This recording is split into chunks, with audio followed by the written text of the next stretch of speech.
بئس ما اشتروا به انفسهم، کتنا برا ان کا یہ سودا ہے اپنے نفسوں کے بدلے. ان یکفروا، یہ کہ وہ انکار کرتے ہیں، کفر کرتے ہیں، بما انزل اللہ، اس چیز کا جس کو ہم نے نازل کیا. بغیا ان ینزل اللہ، اس میں سرکشی اختیار کر لیتے ہیں، خالی انکار ہی نہیں کرتے.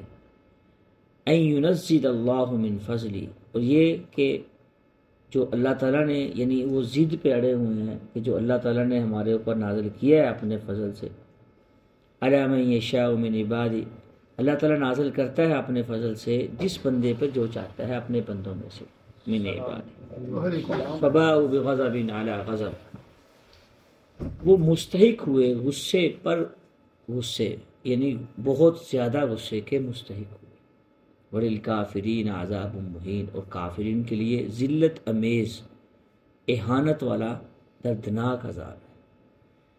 وَإِذَا قِيلَ لَهُمْ آمِنُوا، اور جس وقت کہا جاتا ہے ان کو کہ ایمان لاؤ، بما انزل اللہ، جو اللہ تعالیٰ نے نازل کیا ہے، تو کہتے ہیں ہم ایمان لانے والے ہیں اس چیز پر جو اللہ تعالیٰ نے نازل کیا ہے ہم سے اس سے پہلے، ہم تو اس پہ ایمان لاتے ہیں. فَهُوَ الْحَقُّ مُصَدِّقًا لِمَا مَعَهُمْ، اور وہ حق ہے جو تصدیق کرنے والا ہے، حالانکہ وہ جو ان کے پاس ہے اس کتاب کی بھی تصدیق کرنے والا. وَهُوَ الْحَقُّ مُصَدِّقًا لِمَا. قُلْ فَلِمَ تَقْتُلُونَ أَنْبِيَاءَ اللَّهِ، اے پیغمبر ان سے کہہ دیجئے تو پھر کیوں قتل کرتے رہے نبیوں کو، اللہ کے رسولوں کو، من قبل، اس سے پہلے، اگر تم مومنین ہو تو تم دعویٰ کرتے تو پھر قتل کیوں کرتے رہے. یہ مکالمہ چلتا آ رہا ہے. بہت سی جگہوں پہ قرآن پاک میں مخاطب بنی اسرائیل ہوگی یا دوسری قومیں مخاطب ہوں گی، ان کے واقعات، حالات، ان کی زندگی کو اللہ تعالیٰ بیان فرماتے ہیں، اور اس سے سبق جو ہے وہ مقصود ہوتا ہے اس امت کے لیے. یہ امت اس سے کیا سبق لینی چاہیے، اس امت کا اس سے کیا سبق اس سے اس امت کو حاصل ہوگا. پچھلی قوموں کے مثالیں، قرآن پاک ایک ترتیب سے، جس ترتیب سے یہ نازل ہوا ہے وہ ایک ترتیب سے اگر بندہ اس کو پڑھنا شروع کر دے، اور جو اس وقت موجودہ ترتیب ہے، تو انسان کو ایسے لگے گا جیسے ایک پورا ایک ترتیب سے، جس طرح انسان کی زندگی ہوتی ہے ایسے ترتیب سے سیدھا ہو رہی ہے. لیکن اس میں ایک شرط ہے صرف کہ انسان مستقل مزاجی سے پڑھے، مستقل مزاجی سے پڑھے. اب یہاں پہ اللہ کریم نے جو ارشاد فرمایا، اس کا سیاق و سباق یہ ہے کہ انسان، بہت سارے انسان ایسے ہیں دنیا میں، وہ دنیاوی چدراہٹ، دنیاوی عیش و عشرت، دنیاوی سہولیات اور دنیاوی چیزوں کو دیکھ کے وہ اپنی اصل زندگی کو اور آخرت کو بھولے بیٹھے. کہ موجودہ بہت سارے لوگ تو صرف اسلام اسی وجہ سے نہیں لے کے آئے کہ ہماری چدراہٹ ختم ہو جائے گی، علاقے میں ہمارا نام ختم ہو جائے گا، اور ہمیں جو لوگ سلام کرتے ہیں اگر ہم نے دین بدل لیا تو وہ سلام کرنا چھوڑ دیں. موجودہ دور میں بھی بہت سے لوگ اس کا شکار ہیں، بہت سے مکاتب فکر سے منسلک ہیں. اگر ان کو رسم کو چھوڑنے کا کہیں بھئی اسلام یہ نہیں کہتا، تو کہتے ہیں ہمارے باپ دادے یہ کرتے آئے ہیں ہم بھی یہ کریں گے. اس کا ذکر آگے بھی آ رہا ہے. تو بھائیو، ہم نے اسلام کو دیکھنا ہے، کسی ایک مکتبہ فکر کو نہیں دیکھنا، کسی ایک چیز کو نہیں دیکھنا. ہم نے کتاب اللہ کو دیکھنا ہے، رسول اللہ صلی اللہ علیہ وآلہ وسلم کی ذات اقدس کو دیکھنا ہے، اور شریعت مطہرہ کو دیکھنا ہے. جب انسان اپنی زندگی میں بیلنس برابر کر لے کہ اللہ کو دیکھے گا، رسول اللہ صلی اللہ علیہ وسلم کو دیکھے گا، محدثین، فقہاء، شریعت، دین، علماء، ان کو دیکھے گا اور ان کی اس میں باتوں کو سنے گا اور سمجھے گا اور اس پہ عمل شروع کر دے گا، تو بہت سے لوگ ناراض بھی ہوں گے، بہت سے راضی بھی ہوں گے. لیکن ہم تو دنیا میں لوگوں کو راضی کرنے کے لیے یا لوگوں کو ناراض کرنے کے لیے تو دنیا میں آئے نہیں.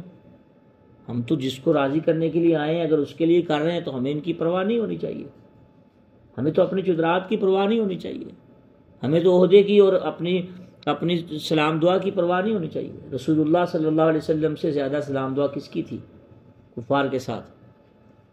دیکھ لیں، اللہ کے نبی پاک صلی اللہ علیہ وسلم کو امین کا لقب بھی ملا. اللہ کے پیارے نبی پاک صلی اللہ علیہ وآلہ وسلم کو کوئی ایسا اچھا لقب نہیں تھا جو نہ ملا ہو. کافروں نے دیے، صرف ایک دفعہ قولوا لا الہ الا اللہ کہنے کی دیر تھی، تو سارا کا معاملہ پتھر پڑنے شروع ہو گئے۔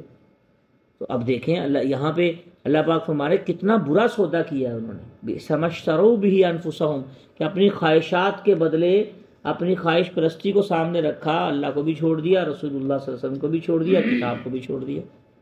یہ تو ایسے نہیں انسان کو کرنا چاہیے۔ یہ قیامت تک کے جو انسان آ رہے ہیں یہ سب کے لیے یہ آیت اس سے مخاطب ہے کہ انسان اپنی خواہش کو، اپنے مقام کو، اپنی نوکری کو، یا اپنے موجودہ دور میں جن جن چیزوں سے واسطہ ہے ان کو سامنے نہ رکھے۔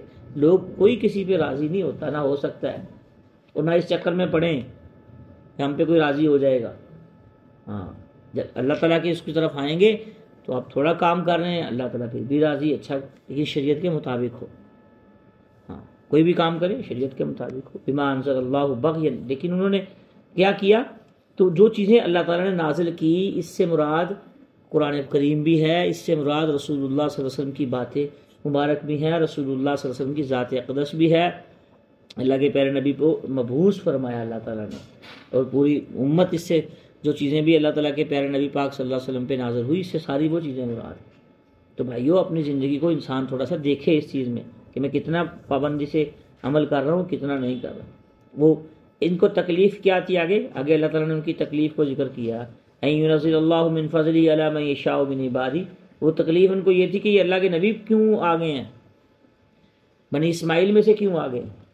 اللہ تعالیٰ نے فرمایا، اس کا جواب دیا ہے کہ اللہ تعالیٰ تو اپنے فضل سے اپنے بندوں میں سے علی من یشاء من عبادہ، اپنے بندوں میں جس پہ چاہتے ہیں اللہ پاک وہی نازل کرتے ہیں، جس پہ اللہ پاک چاہتے ہیں نبی بنا دیتے ہیں، جس پہ اللہ پاک چاہتے ہیں اس کو شریعت دے دیتے ہیں۔ تو اس میں تو کوئی وہ بات نہیں ہے کہ کسی کون سی قبیلے سے یا کون سی جو ہے وہ نسل سے یا کون سے نسب سے رسول اللہ صلی اللہ علیہ وسلم کی ذات اقدس، ان کی بات کو دیکھا جائے کہ بات کیا کر رہے ہیں۔ تو اسی اکڑ اور ضد میں انہوں نے انکار کیا، سرکشی کی۔ اللہ پاک فرما رہے ہیں ینزل اللہ من فضلہ علی من یشاء من عبادہ، تو اللہ تعالیٰ تو اپنے بندوں میں سے فضل کرتے ہیں جس پہ چاہتے ہیں، اللہ تو پابندی نہیں کسی چیز کی۔ فباؤوا بغضب علی غضب، وہ مستحق ہو گئے غصے۔ ایک بندہ جان کر غلطی کرے، غلطی ہوتی ہے وہ جان کر، وہ سرکشی ہوتی ہے، جیسے میں نے پچھلے درس میں کہا تھا، 2-3 مثالیں بھی دی تھی سمجھانے کے لیے۔ غلطی اور ہوتی ہے بھائی اور سرکشی اور ہوتی ہے۔ بغین کا لفظ جو استعمال ہوتا ہے نا، یہ سرکش کے لیے استعمال ہوتا ہے۔ بندہ جان بوجھ کے کسی کے ساتھ یا کسی بات کا انکار کرے، پتہ ہے یہ غلط ہے، یہ چیز ٹھیک نہیں ہے، اور اس کے باوجود وہ اکڑ جائے اس چیز پہ، انکار کرے، بدماشی کرے۔ تو ان کے ساتھ یہ انہوں نے غصہ کیوں آیا؟ اللہ تعالیٰ یہ مستحق کیوں ہوئے کہ جاننے کے باوجود، علم کے باوجود، سارا کچھ دیکھتے سمجھتے کے باوجود انہوں نے انکار کر دیا۔ آج بھی ایسے ہی ہے، آپ اس دور میں بھی دیکھیں، سب کچھ جانتے ہیں ہم، کیا نالج کی کمی ہے؟ کوئی علم کی کوئی کمی ہے؟ کس بات کا علم ہمیں نہیں ہے؟ مجھے صرف یہ بتلا دیں، سب کچھ پتہ ہے، لیکن پھر بھی رچے بسے ہوئے ہماری گھٹی کے اندر یہ چیزیں سارے۔ والاسم ما حاق فی صدری، کا گناہ تو وہ ہوتا ہے جو انسان کا دل کہے، کھٹک جائے دل، جو تیرے سینے میں چیز کھٹک جائے نا کہ یہ چیز غلط ہے، وہ گناہ ہے بھائی۔ تو اگر اسی طرح رچے بسے رہیں گے گناہوں کے اندر، خواہشات کے اندر اور ان چیزوں کے اندر، زندگی تو گزر ہی جانی ہے، اللہ کے بندوں میں تو شامل نہیں ہوں گے پھر۔ وَلِمَنْ خَافَ مَقَامَ رَبِّهِ جَنَّتَانِ، آپ قرآن پاک میں سورہ رحمان کھول کے دیکھیں، اللہ تعالیٰ نے اپنے محبوب بندوں کے لیے الگ جنت بنائی ہے، الگ حوریں ہیں، اور ان کی صفات الگ ہیں، ان کی ساری چیزیں سہولیات اور نعمتیں الگ ہیں، اور عام بندوں کے لیے الگ بنی ہیں۔ اب ہماری مرضی ہے ہم اللہ کے بندے بن کے اللہ کے حضور پیش ہو جائیں، یا عام بندے بن کے عمومی زندگی گزار کے اللہ کے حضور پیش ہو جائیں۔ اصل مسئلہ پتہ کہاں سے ہوتا ہے بھائی؟ تنقید زیادہ کرتے ہیں ہم، اصلاح کم کرتے ہیں اپنی، اور ہر ایک دوسرے کے اصلاح کے چکر میں پڑا رہتا ہے۔ تو اللہ پاک فرما رہے ہیں وَلِلْكَافِرِينَ عَذَابٌ مُّهِينٌ، بہت ذلت امیز جو ہے، اہانت والا۔ ایک ہے انسان کو سزا ملے، سزا کی کئی قسمیں ہوتی ہیں، کوئی تکلیف آ گئی، بیماری آ گئی، علاقے والوں کو نہیں پتا، گھر والوں کو نہیں پتا، خاندان کو نہیں پتا، تو وہ چلی گئی تکلیف، معاملہ حل ہو گیا۔ بعض لوگوں کو اللہ تعالیٰ نشان عبرت بناتے ہیں، نہیں دیکھا نہیں سنا، بہت سے لوگ ایسے ہیں، بہت سی مثالیں اس پہ میں آپ کو دے دیتا ہوں۔ نشان عبرت پورے علاقے کے لیے نشان عبرت، بہت بری موت آتی ہے، اور بعضوں کا اللہ تعالیٰ کسی سے آنکھیں چھین لیتے ہیں، کسی سے اللہ تعالیٰ اس کے اعضاء کو فالج کر کے اس کی اعضاء ہی ختم کر دیتے ہیں۔ پیچھے کوئی وجہ ہوتی ہے بھائی، یاد رکھنا میری بات، کسی نہ کسی کی آہ ہوتی ہے یا کوئی نہ کوئی مسئلہ ہوتا ہے کہیں نہ کہیں۔ بعض اوقات تو انسان کی ایک جھڑک بھی 7ویں آسمان تک چلی جاتی ہے، جو اس لہجے متکبرانہ لہجے میں جو انسان جھڑکتا ہے دوسرے کو۔